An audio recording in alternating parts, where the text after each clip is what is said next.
하나님의 말씀 이사야 22장입니다. 1절로 4절까지 한 절씩 읽겠습니다. 환상의 골짜기에 관한 경고라. 내가 지붕에 올라가면 어찌함인고. 소란하며 떠들던 성, 즐거워하던 고을이여, 너의 죽임을 당한 자들은 칼에 죽은 것도 아니요 전쟁에 사망한 것도 아니라. 너의 관원들도 다 함께 도망하였다가 활 벌이고 결박을 당하였고, 너의 멀리 도망한 자들도 발견되어 다 함께 결박을 당하였도다. 그러므로 내가 말하노니 돌이켜 나를 보지 말지어다. 나는 슬피 통곡하겠노라. 내 딸 백성이 패망하였으므로 말미암아 나를 위로하려고 힘쓰지 말지니라. 아멘.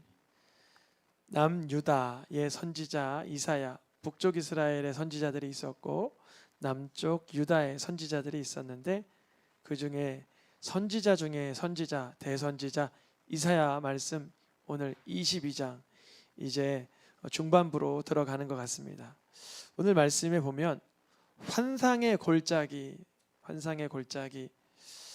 무슨 뭐 저런 거 같죠? 놀이공원 롤러코스터 이름 같기도 하고. 그런데 이 환상의 골짜기 차츰 이따가 설명을 해드리는데, 최고의 환상, 하나님께서 이렇게 특별한 걸 이렇게 보여주실 때가 있어요.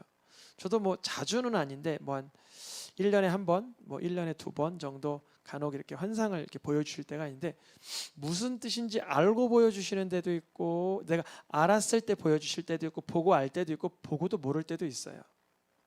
해석이 돼야 되는데요. 여러분, 최고의 환상은 뭘까요? 최고의 환상. 내가 먹고 싶은 거 먹는 거, 환상 속에서 내가 보고 싶은 분 보는 거, 여러 가지 환상의 그런 레벨이 있겠지만, 최고의 환상은 하나님의 말씀으로 내 죄가 검진받는 거. 그 엄청난 환상인 거예요. 그전에는 그 말씀으로 나를 진단받아 본 경험이 없는데, 여러분 혹시 종합검진 받아보셨어요? 네, 한 200~300만 원짜리 그런 것들 있잖아요. 막 비싼 거. 그래서 비용을 많이 줘서 모든 걸 다 진단하는 거 있어요. 뭐 피, DNA 뭐 그런 것까지 다 검사하는 거 있어요. 뭐 이제 몰랐던 사실을 다 알게 되는 거죠. 아, 내가 이런 취약점이 있었구나. 나한테 이런 장점이 있었구나. 하나님의 말씀으로 내가 검진받을 때 일어나는 일은 뭐냐면, 하나님 앞에 은혜를 구하게 돼요. 그게 뭐냐면 알약이에요.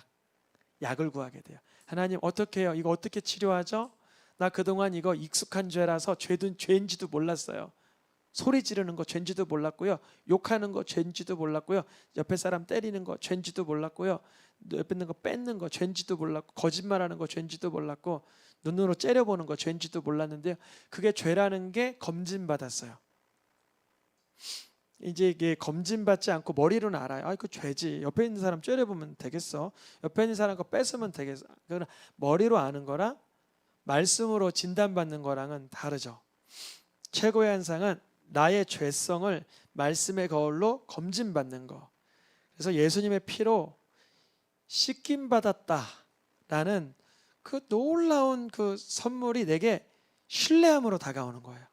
아하, 내가 이토록 추악했는데, 완악했는데, 다른 사람에게 들통났으면 부끄러워서 어쩔 줄 모르는 죄였지만 이게 드디어 끊어져 나가는구나. 이제 내가 이 죄와 타협하지 않는구나. 가끔 제가 그런 꿈 꿨다 그랬잖아요. 꿈속에 내가 막 활보하는데 벌거벗은 거예요. 그 꿈은 명확해요. 그 꿈은 환상이 아니라 명확해요. 아, 내가 하나님의 말씀으로 옷 입지, 예수 그리스도로 옷 입지 못하고 다니는 삶이구나. 사람들에게 내가 예수님 믿는다고 말은 하면서 사실 벌거벗은 몸이었구나. 이걸 깨닫게 하시려는 그런 꿈이었던 것 같아요. 환상을 보고 얘기해 주는 사람이 누구죠? 맞아요, 선지자라고요. 환상을 보고 얘기해 주는 사람은 선지자. 그래서 이스라엘 사람들은 선지자들을 좋아했어요. 요즘은 텔레비전이 있어서 보고 싶은 장면을 텔레비가 보여주고 유튜브가 보여주는데, 이 당시에는 유튜브가 없었고 텔레비전이 없었어요. 뭐 연극이라 해봐야 뭐 아주 귀한 분들만 몇 명 봤겠죠, 고대 사회에. 이스라엘 사람들은 선지자를 좋아했어요. 왜 좋아했을까요? 이야기꾼인 것 같아요. 이야기꾼. 그래서 이들이 막 환상에 대해 내가 이런 환상을 봤다 그러면 어머머머 내가 봤던 거랑 똑같아 하면서 그 환상에 대한 이야기를 듣는 거가 너무 이렇게 설깃했던 거예요. 환상을 보고 또 앞날의 일을 얘기해 주는 내일, 모레, 1년 뒤, 3년 뒤에 앞날의 일을 얘기해 주고 그걸 또 심지어 어떤 선지자는 행위로 예언해요. 행위. 벌거벗고 다니고 뭐 똥을 이렇게 소똥을 뭐 굽고 뭐 한쪽으로 몰아놓고 그렇단 말이에요. 자기 머리털을 깎아가지고 휙 널리고 그러니까 막 쇼를 보는 것 같아요. 그래서 환상의 골짜기는 어디를 뜻하냐면 예루살렘을 뜻합니다. 예루살렘 남유다 지역에 하나님께서 선지자들 통해서 환상을 많이 주셨다라고 해서 환상의 골짜기. 여러 환상, 꿈, 예언, 계시 이 체험을 통해서 많은 하나님의 편의 이야기들을 해주는 것 같아서 이스라엘 사람들은 이 영적 호기심으로 인해서 선지자를 좋아했어요. 그러니까 예수님 당시에도 예수님 따라다니면서 뭐라 그래요? 표적 좀 일으켜봐. 기적 좀 일으켜봐. 심지어 헤롯도 그랬잖아요. 한번 신기한 건 한번 해보지 그랬어요. 근데 예수님은 안 하셨죠. 그것이 하나님을 경외하는 데 나아가는 건 아니었기 때문에 그래요. 그러니까 선지자들을 좋아하긴 했는데 환상을 좋아하긴 했는데 내 구미에 맞는 선지자를 선호했지 지루하고 재미없고 뻔하고 당연한 선지자는 거부했어요. 어떤 선지자를 거부했냐면 말씀에 따라 회개하세요. 하나님 말씀에 따라 회개하세요. 말씀을 보시고 그 말씀에 내가 걸맞지 않는 삶이 있으면 하나님 앞에 무릎 꿇으시고 죄를 뿌리고 통해 자복하시며 하나님 앞에 회개하세요. 경건하게 사세요. 거룩하게 사세요. 이렇게 알려주는 선지자는 재미없고 능력 없고 뻔한 선지자 이렇게 여겼어요. 우리 성도님들은 흥미로운 설교가 좋아요? 죄를 깨닫는 설교가 좋아요? 죄를 깨닫는 게 좋죠. 저도 죄를 깨닫는 게 좋아요. 그래서 간절한 마음에 이렇게 참석을 해요. 간절한 마음에 하나님 내게 말씀을 주소서. 제게 말씀을 주세요. 저를 살려주세요. 나를 깨닫게 해주세요. 그래요. 하나님의 말씀을 사모하는 마음에 환상을 선용하는 것인지 아니면 그냥 영적 호기심, 나의 쾌락, 나의 만족을 채우기 위한 안정감의 그런 의도로 환상을 받아들이려고 하는 것인지. 사단 마귀는 첫사람 아담과 하와 때부터 그 말씀을 삐뚤게 받도록 조종했던 거잖아요. 말씀을 삐뚤게 받도록. 그래서 하나님의 말씀을 진정 사모하는 마음으로 때론 주님이 환상을 주시면 그것이 믿음의 어떠한 그런 체험이 되지만 하나님을 경외하는 건 없이 환상을 추종한다면 그 자체가 신비주의요 이단이나 사입이나 영적인 장난으로 그냥 허탄하게 마칠 것입니다. 오늘 말씀 환상의 골짜기는 어디에 대한 말씀이냐면 남유다 예루살렘에 대한 이야기입니다. 환상의 골짜기를 다른 말로는 이렇게 말해요. 소란하며 떠들던 성. 또 다른 말로 뭐라 그러냐면 즐거워하던 고을 그렇게 말해요. 즐거워하던 고을, 소란하며 떠들던 성, 그곳은 환상의 골짜기라고도 불렸죠. 환상의 골짜기에서 환상을 보며 사람들이 야 이런 환상을 봤대 떠들며 즐거워하던 곳, 이곳에 이제 죽임당한 자들이 발생하는데 이들은 어떠한 상태로 그런 어려움을 당하게 되느냐면 결박당하여 끌려가서 패망하는 그런 결론이다. 이사야가 말하는 거예요. 이 이야기는 이사야는 700년대 사람이니까 이사야로부터 100년이 훌쩍 지나서 일어날 일인데 이사야는 그 앞날의 이야기를 보고 말하고 있는 거예요. 우리 어렵지 않아요. 우리도 앞날의 이야기 보고 얘기한 거 있어요. 우리의 삶의 죽음은 어떤 분은 50년 뒤에, 어떤 분은 30년 뒤에, 어린아이들은 뭐 70년 뒤에 일어날 일이지만 볼 수 있어요. 우리는 죽음의 그날 준비해야 되는 것이에요. 오늘날에도 주님이 날 부르실 수 있다는 걸 인정하고 주님 나를 향한 은혜와 계획, 하나님의 손길을 알게 하여 주시옵소서. 이들은 이사야를 통해서 말씀을 받는데 그 말씀을 받는 즉시 회개하고 죄를 깨닫기보다 다른 형태로 그런 액션을 취했습니다. 그래서 이사야는 오늘 말씀을 보니까 어떻게 반응하냐면 이사야는 나는이에요. 나는 슬피 통곡하겠노라. 내 딸 백성은 누구예요? 환상의 골짜기, 즐거워하던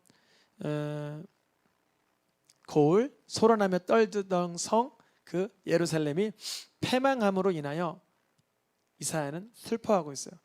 자기 당대에는 안 망했어요. 이사야는 히스기야 때 죽었거든요.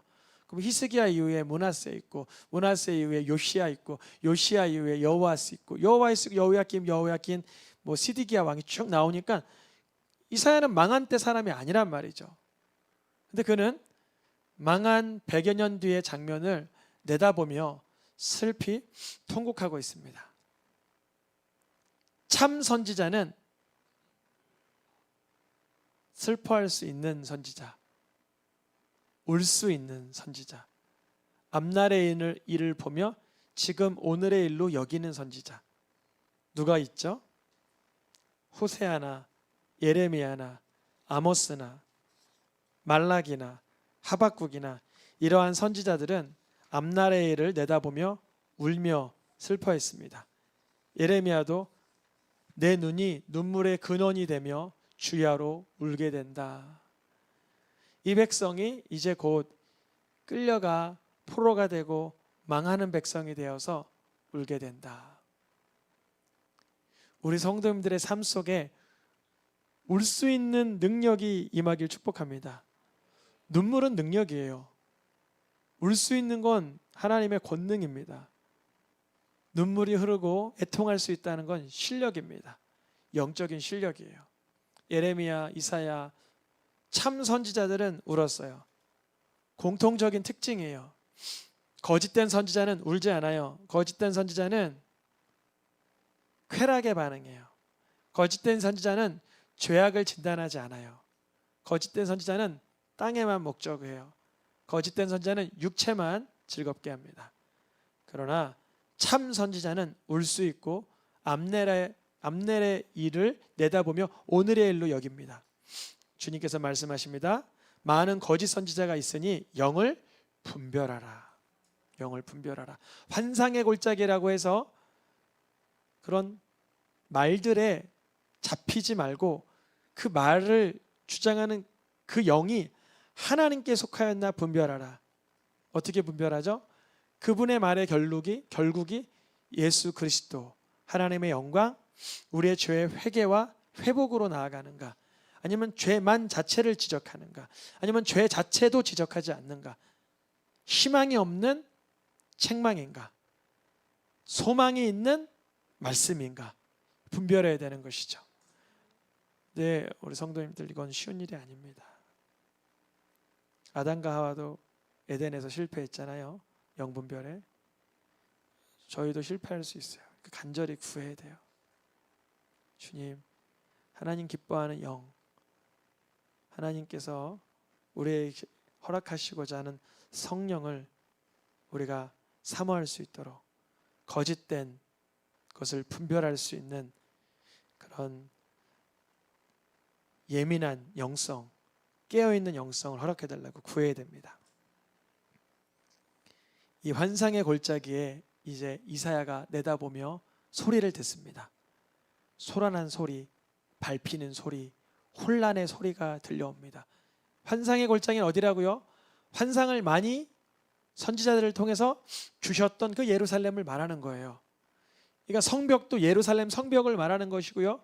산악도 예루살렘 그 골짜기, 옆에 보면 기드려온 골짜기, 양쪽에 골짜기가 있어서 사실 다윗 왕 때 결국 그 예루살렘 지금 현 터를 얻게 되었잖아요. 왜냐하면 쉽게 탈환하기가 어려웠어요. 근데 그곳에 무너지는 소리, 사무치는 소리, 부르짖는 소리가 이사야의 귓가에 들리는 거예요. 그날에는 수많은 군대들이 화살통과 마병 방패를 들고 아름다운 골짜기에 가득하여 그 성문, 예루살렘 성문에 정렬되어 있는 게 이사야의 눈엔 보이는 거예요. 100년 뒤의 모습인데 말이죠. 근데 그날 이사야가 보니까 남유다 백성들이 뭘 하고 있기는 해요. 뭘 하고 있나? 뭐 하고 있나? 이렇게 봤어요. 깊이 들어가서 봤어요. 그날 그 남유다의 원수 국가들의 군병들이 몰려오는 그날, 이들이 그날에야, 그때가 돼서야, 우리 성도님들 미리 준비하기 축복합니다. 그날에야, 그 엉겁결에 정말 그 절박한 순간이 되어야만 병기를 써야 되나? 무너진 곳을 수축해야 되나? 물을 끓여드려야 되나? 저수지에서 물 끌어와야 되나? 왜냐면 저기 포위되면 물이 필요하잖아요. 성벽을 견고하게 해야 되겠다. 저수지를 만들어야 되겠다. 물론 훌륭한 생각이죠. 근데요, 이 이사야가 본 건 이것이 핵심이 아니었어요. 물론 전투하기 위해서 중요한 아주 기발한 아이디어들이죠. 가옥을 헐어서 성벽을 견고하게 한다는 건 아이디어잖아요. 가옥을 부셔서 그 돌멩이를 들고 가서 성벽을 견고하게 한다는 거예요. 좋잖아요. 아이디어잖아요. 희생이잖아요. 근데요, 22장 요 11절 후반부가 중요한데요. 그런데 왜 하나님을 앙망하지 않니? 오늘까지 경영하신 왜 하나님을 공경하지 않니? 이렇게 물어보는 거예요. 이사야가 자기 시대에 일어난 일도 아닌데 그 환상의 골짜기에서 환상을 보는데 100여 년 뒤의 일을 보는데 전쟁통에 드디어 남유다가 깨어서 뭔가 준비하고 뭔가 활약하려고 준비하는데 하나님을 향한 앙망함과 공경함은 사라진 상태다. 여기서 주시는 주님의 교훈은 우리의 참으로 중대한 이슈가 있을 때 하나님은 너의 마음이 어딨나를 보세요. 너무 중요합니다. 특히 하나님의 전폭적인 복을 받기 원하시는 분들은 이 부분을 기억하시길 축복합니다. 우리의 삶에 중대한 이슈가 있을 때 하나님은 우리 마음이 어디를 향하는가 그때를 보세요. 우리 아이들이 자꾸 이런 거 물어봐요. 아빠, 나하고 엄마하고 같이 빠졌어.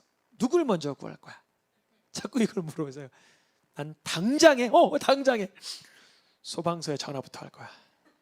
내가 구할 수 없어. 나도 빠질 거야. 그럼 그거 말고 다른 거. 그래서 나는 당장에 구조 튜브가 어디 있는지 찾을 거야. 구조 튜브를 던지면 돼. 뭐부터 해야 돼 도대체? 뭐부터? 하나님을 찾고 주님이 나에게 뭘 기뻐하시는가를 찾아야 돼요.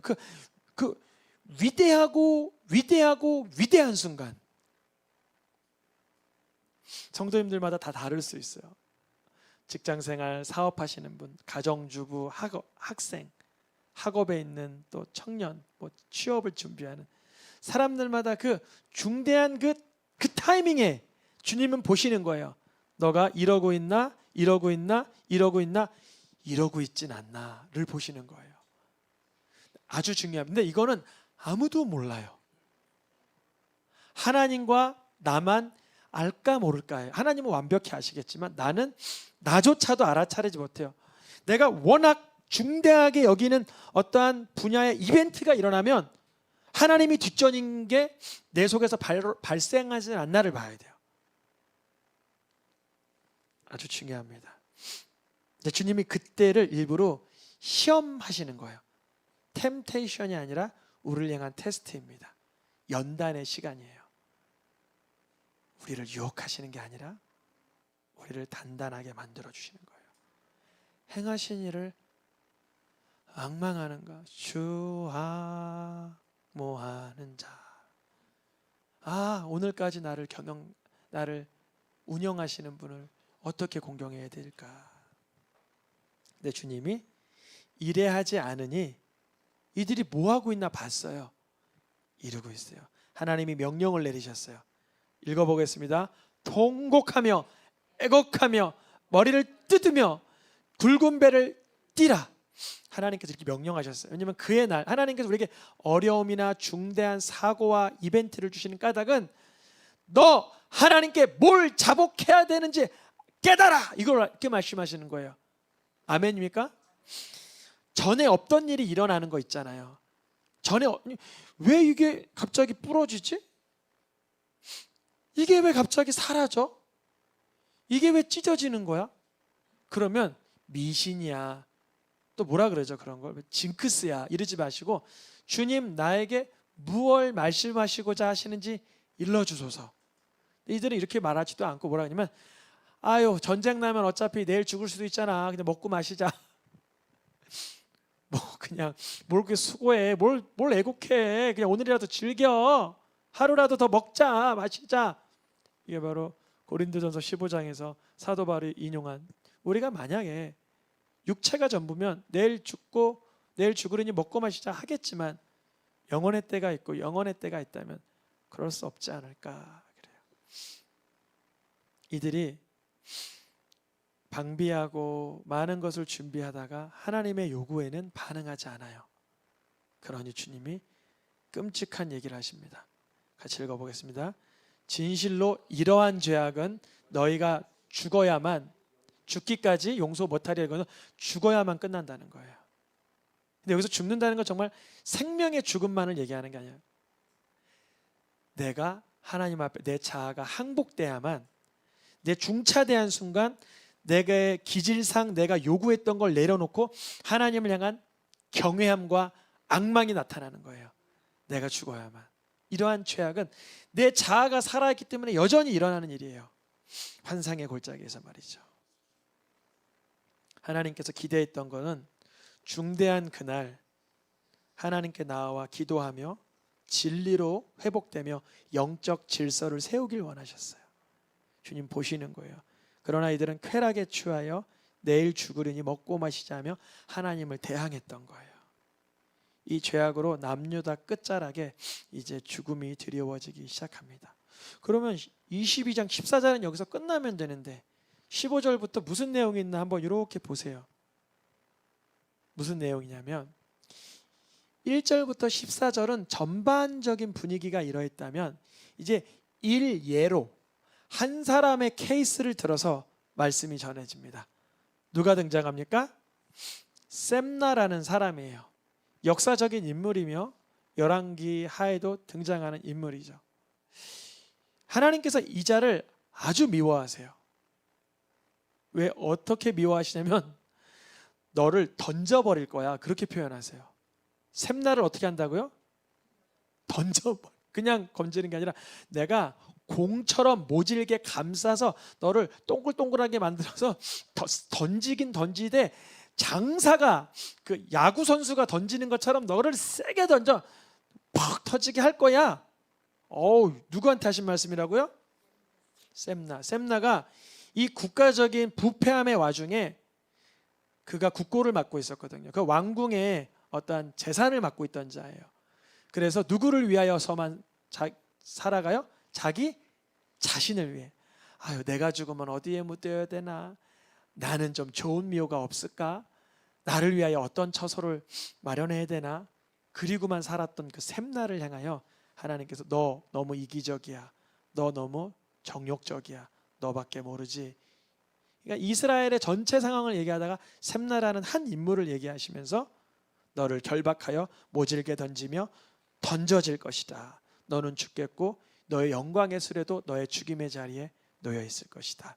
내가 너를 그 관직에서 쫓아내며 내 지위에서 낮춰버리며 누구를 이제 등용시킨대요? 내 종 엘리야김을 너의 옷을 입혀주고 너의 힘을 그에게 넘기고 너의 손을 그에게 다 넘어가게 할 거야. 그래요. 이 일이 언제 일어나냐면 이사야 37장 가면 실제로 일어납니다. 엘리야김을 뭐라고 말해요? 왕궁 맡은 자 엘리야김. 아까 전에는 재상과 왕궁 맡은 자가 누구였어요? 셈나였는데 이제 이게 뒤바뀌었어요. 왕궁 맡은 자는 엘리야김이 되고 서기관 셈나는 서기관이 되었습니다. 그러면 이제 이쯤 되면 셈나가 이 말씀을 통하여 자기가 하나님으로 인해 말씀으로 인해서 겸손하게 낮춤 당한 걸 알고 회개하면 되는 거죠. 기회이죠, 기회. 근데 이 말씀은 이제 22장 19절 21절 말씀은 누구를 예표하는 말씀으로 흘러가냐면 성경은 모두 다 누구를 위해서 약속한 말씀이에요? 읽어보겠습니다. 모든 성경에 쓴 바 자기에 관한 것을 자세히 설명하시니라. 이 성경은 곧 누구에 대해서? 예수 그리스도에 대하여 증언하시는 것이니라. 이제 이 왕궁의 모든 일을 맡게 된 그 엘리야김에겐 하나님께서 무엇을 주냐면 읽어보겠습니다. 다윗 집의 열쇠를 그 어깨 엘리야김의 어깨에 두신다 그래요. 그럼 어떤 일이 발생할까요? 그 엘리야김의 집안의 모든 영광이 엘리야김 한 사람을 인해서 번쩍번쩍 되기 시작하는 거예요. 얼마나 훌륭해요. 부럽고 우리도 그렇게 살고 싶고. 그런데 희한한 얘기가 25절로 끝이 납니다. 그의 못이 사가지고 그의 못이 부러져 그에 걸렸던 건 다 부서지게 된다. 즉 엘리야김에게 허락했던 다윗의 열쇠는 그가 그런 줄 알았지만 진짜 메시아는 아니었다라는 거예요. 이건 그림자요 예표였던 것이에요. 누구를 말씀하는 걸까요? 거룩하고 진실하사 다윗의 열쇠를 가지신 이가 누구예요? 예수 그리스도이십니다. 그러니까 이사야 말씀을 오늘 22장 환상의 골짜기를 얘기하면서 하나님께서는 회개할 기회, 겸손할 기회를 주시면서 결국은 그 일은 예수 그리스도를 만난 자만이 예수님을 통하여 이루게 된다는 것을 멀리 이사야 시대로부터 700년 뒤의 일까지 끌어다가 말씀하고 계셨던 것입니다. 오늘 이 복음, 이 말씀은 누구에 관하여? 마지막 말씀입니다. 이거 다 읽고 마치겠습니다. 이 복음은 하나님이 선지자들을 통하여 그의 아들에 관하여 성경에 미리 약속하신 것이라. 이 복음은 약속하신 것인데 누구에 관하여? 그의 아들 예수 그리스도에 관하여. 누구를 통하여? 이사야를 통하여. 그래서 오늘 이사야 22장 읽었지만 그곳에서도 예수님의 그리스도 왕되심을 발견하며 삶에서 만날 수 있기를 축복합니다.